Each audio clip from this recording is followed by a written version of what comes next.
মুন্সিগঞ্জে প্রচুর মানুষ প্রতি মাসে জলবায়ু উদ্বাস্তু হচ্ছে, অবৈধভাবে বালু উত্তোলন হচ্ছে,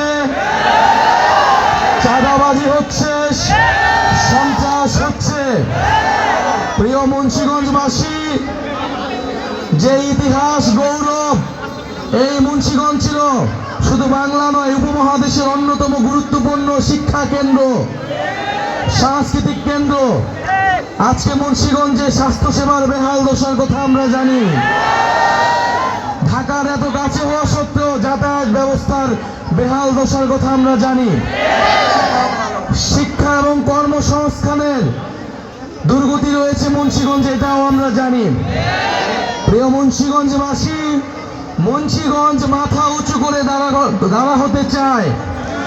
মুন্সিগঞ্জ সেই বিক্রমপুর, সেই ইদ্রাকপুরের ঐতিহ্যকে ধারণ করে দাঁড় হতে চায়। প্রিয় মুন্সিগঞ্জবাসী, মুন্সিগঞ্জের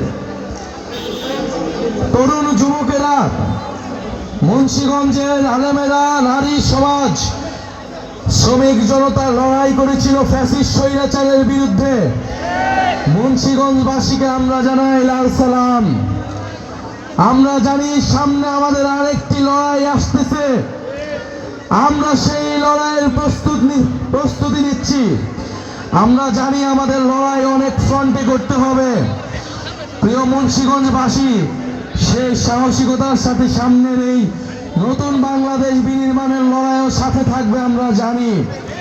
প্রিয় মুন্সিগঞ্জবাসী, আমরা আজকে আপনাদের কাছে ওয়াদা করতে এসেছি, ওয়াদা নিতে এসেছি। গোপালগঞ্জে হামলা চালানো হয়েছে, বাংলাদেশের আরো 10টা জায়গায় হামলা চালানো হবে, আমাদেরকে দমন করা যাবে না। সংগ্রামী মুন্সিগঞ্জবাসী, মুজিববাদের বিরুদ্ধে যে লড়াই, যে যুদ্ধ আমরা ঘোষণা করেছি গণ অভ্যুত্থানের মধ্য দিয়ে, ফ্যাসিবাদী ব্যবস্থা বিলোপের যে লড়াই আমরা শুরু করেছি, এই লড়াই সমাপ্ত না করে আমরা শেষ থামবো না।